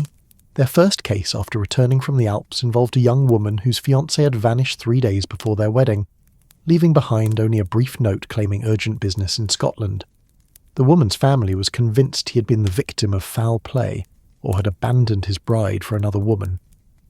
The usual approach would have been to investigate his movements, interview his associates, and track him down for dramatic confrontation. But their Alpine experience suggested a different approach. Instead of immediate action, Holmes and Watson spent time learning about the couple's relationship, the circumstances surrounding their engagement, and the social pressures that might have influenced the young man's decision to disappear so abruptly. What they discovered was a story of genuine affection, complicated by family expectations that neither party felt capable of fulfilling. The missing fiancé had not abandoned his bride, but had recognised that their marriage would trap both of them in roles that would destroy the very qualities they admired in each other. His disappearance was not cowardice, but courage, the strength to choose temporary pain over permanent misery. Rather than tracking him down and forcing a confrontation that would humiliate all parties, Holmes and Watson facilitated a private meeting where the couple could discuss their situation honestly, away from family pressure and social expectations. The result was a mutual decision to postpone the wedding until they could be certain their marriage would be based on genuine compatibility rather than external pressure.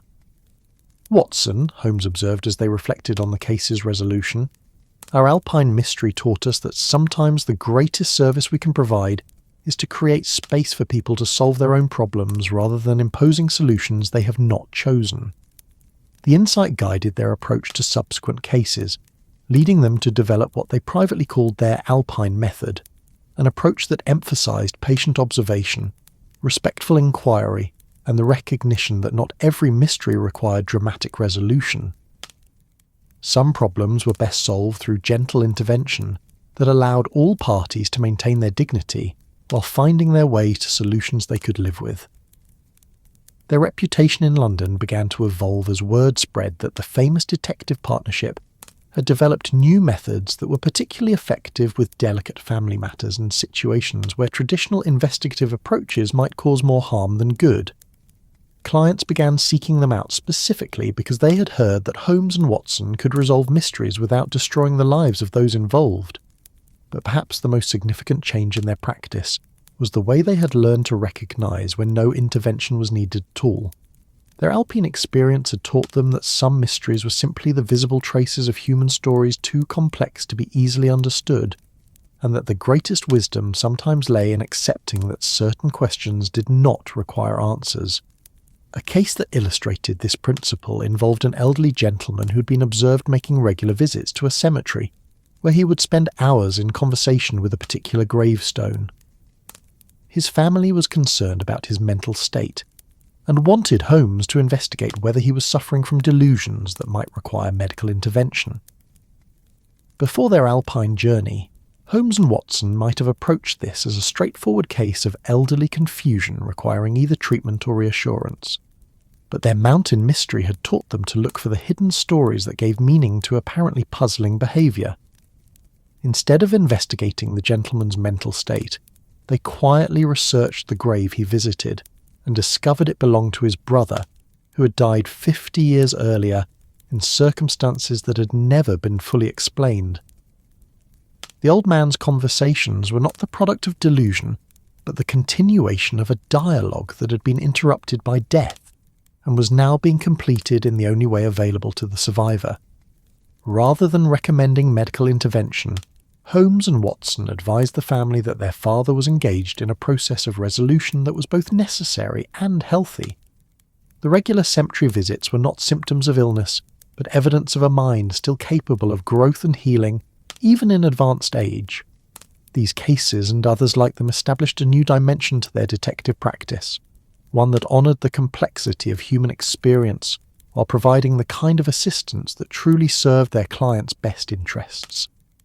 Their Alpine mystery had not just given them another case to remember, it had transformed their understanding of what it meant to be investigators of human behaviour. Years later, when they had become elder statesmen of their profession, Holmes and Watson would often return to the lessons learned during their night journey through the Alps. The missing Swiss family had given them more than an elegant mystery to solve. They had provided a masterclass in the art of respectful observation, and the wisdom of knowing when not to interfere with human stories that were unfolding exactly as they needed to unfold. The Alpine Express continued its eternal journey through the mountains, carrying new passengers with their own secrets and dreams toward destinations that might transform their lives in ways they could not imagine when they first boarded the train. Each journey added new threads to the tapestry of human experience that connected not just cities but souls, not just places but possibilities. And in their Baker Street lodgings, two detectives who had learned that the greatest mysteries often resolve themselves through patient observation and respectful discretion continued their work with hearts educated by mountain peaks and minds trained by the gentle rhythm of wheels against rails. They had discovered that sometimes the most important investigations were those that taught them about the endless creativity of human beings, determined to transform their lives when transformation became the price of survival. The memory of their alpine mystery remained with them always, as enduring as the peaks themselves, a reminder that the greatest adventures often unfolded not through dramatic confrontation, but through the gentle art of witnessing human courage in all its forms. In the quiet moments between cases, when London's fog seemed to echo with the whisper of alpine winds, they would remember three travellers who had found the strength to disappear completely in order to continue living, and they would smile with the satisfaction of men who had learned that sometimes the greatest service one human being can provide to another is the gift of respectful silence, and the wisdom to know when that silence is more valuable than any solution they might offer. The rhythm of their London lives gradually synchronized with the remembered rhythm of wheels against mountain rails, carrying them through their days with the same gentle persistence that had carried the Alpine Express through landscapes where mystery and beauty existed in perfect harmony. And in their dreams, they continued to travel through snow-covered peaks and moonlit valleys, where mysteries unfolded as gently as falling snow, and solutions arrived with the patient inevitability of dawn breaking over peaks that had stood eternal since time began, holding their secrets as securely as they held their snow, promising future travellers that the greatest mysteries would always be those that taught them about the courage of the human heart, and the endless possibilities that opened to those who had learned to see beyond the surface of things to the stories that gave them meaning. The seasons that followed their return to London brought a steady stream of cases that might have seemed routine to their former selves, but now carried the deeper significance that their Alpine experience had taught them to recognise. Each client who climbed the 17 steps to their Baker Street lodgings brought not just a mystery to be solved, but a human story to be understood, and Holmes and Watson found themselves approaching each case with the same contemplative patience they had learned aboard the Alpine Express. Mrs. Hudson, their long-suffering landlady, noticed the change in their methods almost immediately. Where once their investigations had been marked by urgent comings and goings, sudden departures at all hours, and the kind of dramatic activity that kept the household in constant anticipation of crisis, their work now unfolded with a more measured rhythm that seemed to synchronise with the deeper patterns of human experience. "It's as if you gentlemen have learned to listen to something I can't quite hear," she observed one evening, as she served tea in their sitting room, where gaslight flickered against windows that looked out on London's fog-shrouded streets. "There's a peacefulness about your work now that wasn't there before your continental journey." Holmes smiled at the observation, recognising in Mrs. Hudson's words the same insight that had come to them gradually during the months since their return from the Alps. "We have learned to hear the stories that lie beneath the surface of human behaviour, Mrs. Hudson. Every mystery carries within it the echo of human experience, and we have found that listening to those echoes often reveals more than the most energetic investigation could uncover." Watson nodded in agreement, his medical training having prepared him to understand the importance of patient observation, but their Alpine mystery had taught him to apply that same patience to the complexities of human emotion and motivation. "We have discovered that the most important questions are often not who or what or when, but why, and sometimes the answer to why requires more time and gentleness than we previously allowed ourselves to invest." This new approach to their detective work had attracted the attention of clients whose cases required exactly the kind of discretion and sensitivity they had learned to provide. Word had spread through London's better circles that the famous detective partnership had developed methods particularly suited to delicate family matters, missing persons cases where the absence might be voluntary, and situations where traditional investigative approaches might cause more harm than healing. One such case involved Lady Catherine Pemberton, whose adult son had disappeared from his rooms in Mayfair 3 weeks earlier, leaving behind only a note saying he needed time to think about his future. Lady Catherine was convinced that her son had been influenced by unsuitable companions or had fallen victim to some form of blackmail, but Holmes and Watson's patient investigation revealed a different story entirely. The young man, it emerged, had been struggling with expectations that required him to live a life fundamentally incompatible with his true nature. His disappearance was not the result of criminal influence, but the courageous choice to step away from circumstances that were slowly destroying his spirit, even though making that choice meant disappointing people he loved. Rather than tracking him down and forcing a confrontation that would resolve nothing, Holmes and Watson facilitated a series of carefully arranged meetings where mother and son could explore their relationship honestly, away from the social pressures that had created the crisis in the first place. The result was not the dramatic reunion Lady Catherine had initially hoped for, but something more valuable, a genuine understanding between two people who'd been separated not by distance, but by assumptions about what love required of them. Watson, Holmes observed as they reflected on the case's resolution, our Alpine mystery taught us that sometimes love requires letting go rather than holding on, and that the greatest gift we can give to someone we care about is the freedom to become who they truly are, even if that person is different from who we hoped they might be. The insight guided their approach to many similar cases, leading them to develop what their clients began to call their gentle method, an approach that emphasized understanding over judgment, healing over punishment, and the recognition that not every problem could be solved through external intervention. Some situations required time, patience, and the kind of respectful space that allowed people to find their own solutions.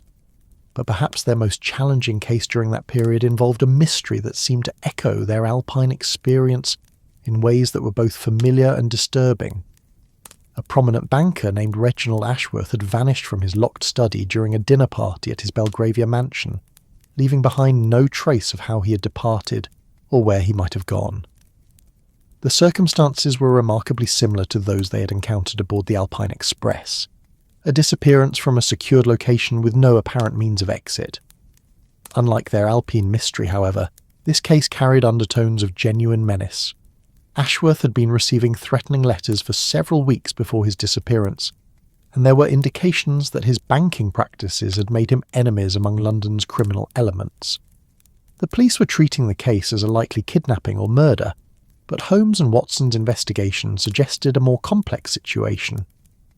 Using the patient observation methods they had learned in the Alps, they discovered that Ashworth's disappearance had been preceded by a series of discreet meetings with individuals who specialised in helping people disappear when their lives were threatened by forces beyond the law's ability to control.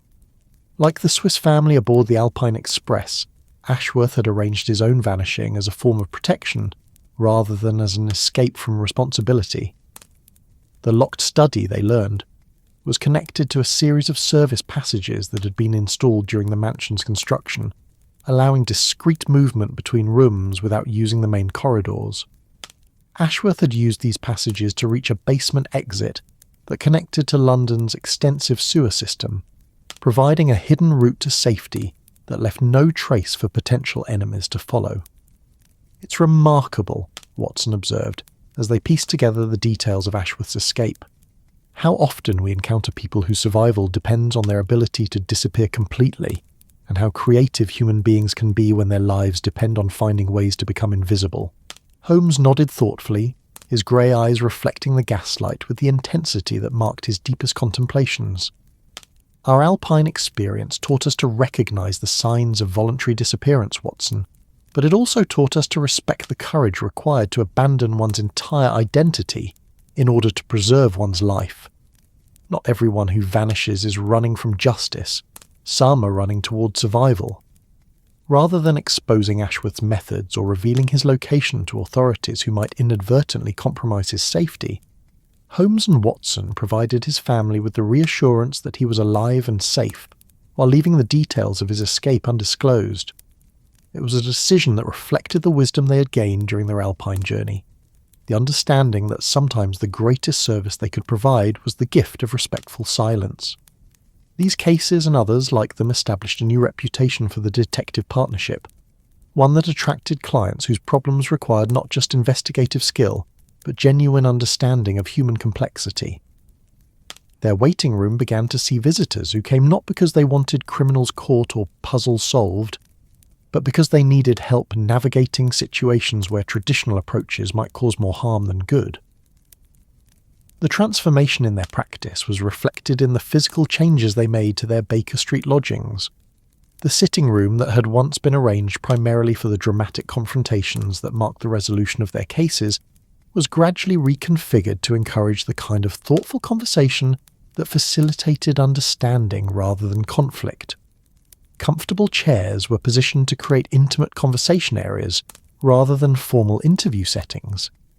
The harsh gaslight that had once illuminated their dramatic revelations was supplemented with softer lamps that created an atmosphere conducive to confidential discussions. Even their filing system was reorganized to better protect the privacy of clients whose cases required ongoing discretion rather than public resolution. Holmes, Watson said one evening as they sat in their transformed sitting room, reviewing correspondence that had arrived from former clients expressing gratitude for their gentle approach to sensitive matters. I believe our Alpine mystery gave us something more valuable than simply another case to remember. It gave us a new understanding of what it means to serve people who are facing circumstances that cannot be resolved through conventional methods. Holmes smiled, the expression carrying the satisfaction of a man whose life's work had been enriched by unexpected wisdom. It taught us that detective work at its highest level is not about solving puzzles, but about understanding human beings. Every case that comes to us carries within it the echo of someone's struggle to survive circumstances that have become too complex for ordinary solutions. The seasons continued their eternal cycle, bringing new cases and new opportunities to apply the lessons learned during their night journey through the Alps. Each investigation deepened their understanding of human resilience and creativity, confirming their growing belief that the world was filled with people whose lives required more complexity than surface appearances suggested. Years passed, and their reputation for discretion and sensitivity drew clients from across Europe who had heard that the famous Baker Street partnership could resolve delicate matters without destroying the lives of those involved. They began to receive letters from places as distant as Vienna and St. Petersburg, from people who had heard that Holmes and Watson understood the difference between justice and wisdom, between solving problems and healing wounds. But perhaps their most meaningful correspondence came from sources much closer to home.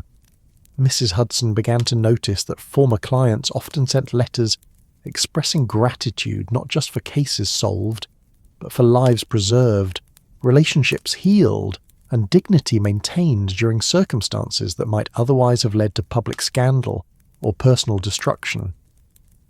"It's remarkable," she observed one morning as she sorted through the day's correspondence, "how many people write to thank you not for what you discovered, but for what you chose not to reveal. There's something beautiful about that, gentlemen. The idea that sometimes the greatest service we can provide is knowing when to remain silent." Holmes and Watson exchanged glances that carried the weight of shared understanding. Their Alpine mystery had taught them that the most important investigations were often those that remained invisible to everyone except the people whose lives were touched by them. The missing Swiss family had given them more than an elegant puzzle to solve. They had provided a masterclass in the art of respectful observation and the wisdom of knowing when discretion was more valuable than revelation. As the years accumulated and their hair began to show traces of silver that matched the Alpine peaks they remembered so vividly, Holmes and Watson found themselves returning often to the lessons learned during their night journey through the mountains. The missing family had become a kind of touchstone for their approach to human mysteries, a reminder that courage could take forms that remained invisible to casual observers, and that the greatest escapes were often those that appeared to be simple disappearances. On quiet evenings when London's fog reminded them of alpine mist, they would sometimes speak of their mountain mystery with the reverence that people reserve for experiences that have fundamentally changed their understanding of the world. The rhythmic sound of hansom cabs on cobblestones would echo in their minds, with the remembered rhythm of wheels against mountain rails, carrying them back to that magical night when they had learned that some mysteries were best left unsolved and some disappearances were actually successful transformations. The Alpine Express continued its eternal journey through the mountains, carrying new passengers with their own secrets and dreams toward destinations that might transform their lives in ways they could not imagine when they first boarded the train. Each journey added new threads to the tapestry of human experience that connected not just cities but souls, creating a network of stories that spanned continents and generations. And in their Baker Street lodgings, two detectives who had learned that the greatest mysteries often resolve themselves through patient observation and respectful discretion, continued their work with hearts educated by mountain peaks and minds trained by the gentle rhythm of wheels against rails. They had discovered that sometimes the most important investigations were those that taught them about the endless creativity of human beings, determined to survive circumstances that would defeat those with less imagination or courage. The memory of their alpine mystery remained with them always, as enduring as the peaks themselves, a reminder that the greatest adventures often unfolded not through dramatic confrontation, but through the gentle art of witnessing human courage in all its forms. In the quiet moments between cases, when London's familiar sounds seemed to echo with the whisper of alpine winds, they would remember three travellers who had found the strength to disappear completely in order to continue living, and they would smile with the satisfaction of men who had learned that sometimes the greatest service one human being can provide to another is the gift of respectful silence, and the wisdom to know when that silence is more valuable than any solution they might offer. And so, as the last light fades from Alpine peaks, and the train whistle echoes one final time across valleys filled with the promise of peaceful sleep, we leave our travellers to their dreams and our mystery to its gentle resolution. May your own journeys, whether by rail or through the landscapes of sleep, carry you safely toward whatever destinations await, and may you find in the rhythm of wheels against rails the same peace that has carried countless travellers through the magnificent Alps, where mysteries unfold as gently as falling snow, and solutions arrive with the patient inevitability of dawn breaking over peaks that have stood eternal since time began. Watching over the endless dance of human stories that play out in the warmth and light of trains that carry both dreamers and mysteries toward destinations that exist not just on maps, but in the hopeful hearts of all who understand that the greatest journeys are those that transform not just our location, but our understanding of what it means to be human in a world where mystery and beauty walk hand in hand through landscapes designed by nature herself to inspire contemplation of life's deepest truths, where every whistle echoes with the promise that somewhere, someone is finding their way safely home. The decades that followed their Alpine adventure brought with them the inevitable changes that mark the passage of human time, yet the lessons learned during that magical night aboard the mountain train remained as fresh and vital as the alpine air they had breathed while solving their most unusual mystery. Holmes's hair had grown silver as a moonlight on snow, and Watson's steady hands showed the gentle tremor that comes with advancing years, but their minds remained as sharp as the peaks they remembered so clearly, and their hearts continued to be guided by the wisdom they had gained during their journey, through landscapes where mystery and beauty existed in perfect harmony. Their Baker Street lodgings had evolved over the years into something approaching a sanctuary for people whose lives had become too complex for ordinary solutions. The walls were lined with letters of gratitude from clients whose cases had been resolved not through dramatic revelation, but through the kind of patient understanding that preserved dignity while facilitating healing. Each letter represented a human story that had been touched by the gentle methods they had learned aboard the Alpine Express, methods that honoured the complexity of human experience while providing the kind of assistance that truly served their clients' deepest needs. Mrs. Hudson, now well into her 70s but still possessed of the sharp wit and kind heart that had made their domestic arrangements so comfortable over the years, often remarked on the transformation she had witnessed in their approach to detective work. "You gentlemen have learned something that most people never discover," she would say, as she served afternoon tea in their sitting room, where gaslight still flickered against windows that looked out on London's ever-changing streets. "You've learned that the most important mysteries are often the ones that teach us about ourselves rather than about crimes or puzzles that need solving." The observation never failed to remind Holmes and Watson of their Alpine mystery, and the Swiss family whose successful disappearance had taught them that courage could take forms invisible to casual observers. They had learned to see beyond the surface of human behaviour to the stories that gave it meaning, to listen for the echoes of human experience that revealed more than the most energetic investigation could uncover, and to understand that sometimes the greatest service they could provide was the gift of respectful silence. Their methods had attracted the attention of investigators from across Europe, who came to Baker Street hoping to learn the secrets of their gentle approach to human mysteries. These visitors would sit in the comfortable chairs that had been arranged to encourage thoughtful conversation, rather than formal interviews, listening as Holmes and Watson shared the insights they had gained during their decades of practice guided by Alpine wisdom.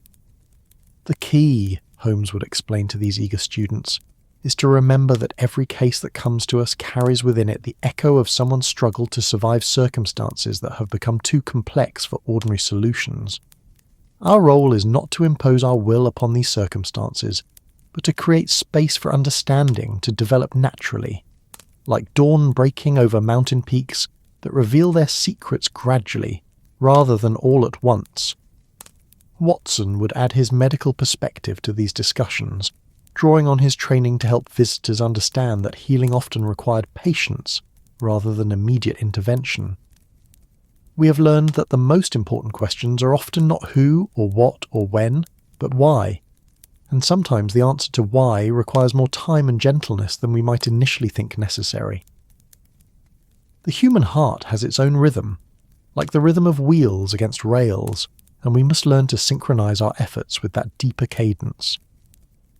These teaching sessions became legendary among European investigators, who would return to their own countries carrying stories of the Baker Street methods that emphasized understanding over judgment, healing over punishment, and the recognition that not every problem could be solved through external intervention. The ripple effects of their Alpine-inspired approach spread across the continent, influencing detective work from Scotland Yard to the police departments of Vienna and Berlin. But perhaps their most significant contribution to the science of detection came through the written accounts Watson began publishing in his later years, stories that captured not just the facts of their cases, but the philosophy that guided their approach to human mysteries. These narratives differed from his earlier writings in their emphasis on the emotional and spiritual dimensions of detective work, showing how understanding human motivation required more than logical deduction. It demanded compassion, patience, and the wisdom to recognize when intervention was unnecessary. One such account described their investigation of what became known as the Case of the Disappearing Orchestra, in which the entire string section of the London Symphony had vanished during the intermission of a performance at the Royal Opera House. The musicians had simply walked off the stage and never returned, leaving their instruments behind and their audience bewildered by the incomplete performance. Traditional investigative methods would have focused on tracking down the missing musicians and demanding explanations for their unprecedented behaviour. But Holmes and Watson's Alpine-inspired approach led them to investigate the circumstances that had made such a dramatic gesture necessary. What they discovered was a story of artistic integrity confronting commercial exploitation, of musicians who had chosen professional suicide rather than compromise their artistic principles. Rather than exposing the musicians to public ridicule or legal consequences, Holmes and Watson facilitated private negotiations that allowed the orchestra members to find new positions where their artistic vision could be honoured while maintaining their professional dignity. The case was resolved not through dramatic confrontation, but through the kind of respectful intervention that preserved everyone's ability to continue their careers without sacrificing their principles. "Watson," Holmes observed as they reflected on the case's resolution, "our Alpine mystery taught us that sometimes the most courageous action is the one that appears to be surrender. Those musicians chose temporary disruption over permanent compromise, just as our Swiss family chose apparent disappearance over actual destruction." As their fame for handling delicate matters spread throughout European society, Holmes and Watson began receiving invitations to consult on cases that required not just investigative skill, but diplomatic sensitivity. Royal families sought their advice on succession disputes that needed resolution without public scandal. International businesses requested their help with situations where traditional approaches might damage relationships between countries as well as companies. These high-level consultations often took them back to the Alps, where they would meet with clients in the same kind of discreet mountain retreats that had sheltered their original missing family. The irony was not lost on either of them. Their Alpine mystery had taught them lessons that eventually brought them back to the mountains where their education in human complexity had begun. During one such visit, they had the opportunity to take another journey aboard the Alpine Express, though by then the train had been modernised with electric lighting and more efficient heating systems. As they settled into their compartment for the familiar journey through passes they knew by heart, both men found themselves thinking about the three travellers who had first taught them that disappearance could be a form of appearance in a different realm of existence. "Holmes," Watson said, as they watched the familiar landscape of snow-covered peaks and pine forests drift past their window. "Do you ever wonder what became of our Swiss family? Whether they were eventually able to return to something resembling normal life?" Holmes smiled, the expression carrying the warmth that had characterized their friendship through decades of shared adventure and mutual respect. "I believe they found something better than normal life, Watson. They found the courage to create entirely new lives based on their own choices rather than external circumstances. In that sense, they achieved something that most people only dream of, the opportunity to become exactly who they were meant to be."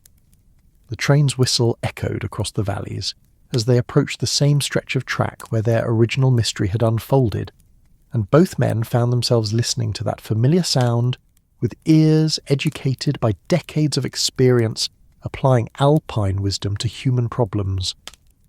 The whistle seemed to carry not just the announcement of their passage, but a reminder of all the lessons they had learned about human courage, ingenuity, and the endless creativity that people displayed when their survival depended on finding new ways to exist in a world that had become too dangerous for their previous identities. As the train entered the Gotthard Tunnel, the same passage where their missing family had made their successful transition from one form of existence to another, Holmes and Watson sat in comfortable silence, each lost in reflections on the journey that had transformed not just their understanding of detective work, but their appreciation for the complexity and beauty of human experience itself. The darkness of the tunnel seemed to echo with the voices of all the people they had helped over the years, clients whose problems had been resolved not through dramatic intervention, but through the kind of patient understanding that honoured their dignity while facilitating healing. Each case had added another thread to the tapestry of human experience they had been weaving, since that first night when they learned that some mysteries were best solved through respectful observation rather than urgent action. When they emerged from the tunnel into the brilliant Alpine sunlight, the peaks around them seemed to sparkle with the same crystalline clarity that had marked their original revelation about the nature of human disappearance and transformation. The mountains stood unchanged, eternal guardians of secrets that would never be fully revealed, protecting not just the physical landscape, but the hidden narratives of countless individuals who had found refuge in the Alps' embrace over the centuries. "Watson," Holmes said softly as their train began its descent toward Milan, following the same route that had carried them toward their first understanding of how people could vanish from one life and appear in another. "I believe our Alpine mystery gave us the greatest gift that any detective could receive, the knowledge that our highest calling is not to solve puzzles, but to serve human beings who are facing circumstances that require more wisdom than cleverness, more compassion than logic, and more patience than urgency." The insight seemed to capture the essence of everything they had learned during their decades of practice guided by Alpine wisdom, and as their train approached Milan's familiar station, both men felt the deep satisfaction that comes from a life well lived, in service to principles discovered through experience, rather than simply inherited from tradition. Their Alpine adventure had concluded long ago, but Its influence continued to ripple through their lives and the lives of everyone they touched, creating circles of understanding that spread far beyond the boundaries of their detective practice to encompass a vision of human possibility that honoured both mystery and revelation, both concealment and disclosure, both disappearance and transformation, as equally valid responses to the challenges that life presents, to those brave enough to face them with open hearts and minds educated by the gentle wisdom of mountain peaks that have stood witness to countless human stories, each one brief as a single night's journey, yet infinite in its capacity to transform those who experience it, with the patience to observe and the wisdom to understand. Across valleys filled with the promise of peaceful sleep, we leave our travellers to their dreams and our mystery to its gentle resolution. May your own journeys, whether by rail or through the landscapes of sleep, carry you safely toward whatever destinations await, and may you find in the rhythm of wheels against rails the same peace that has carried countless travellers through the magnificent Alps, where mysteries unfold as gently as falling snow, and solutions arrive with the patient inevitability of dawn breaking over peaks that have stood eternal since time began. That's tonight's tale gently closing. Are you drifting off beneath the silver skies of Vienna, the soft dunes of Namibia, the moonlit calm of Kyoto's gardens, or the sea-lulled breeze of Santorini? If this story brought you peace, like the episode and subscribe for more night-bound journeys. Let the stars keep watch, let your spirit rest. Sleep gently now, wherever you are in this tender, turning world.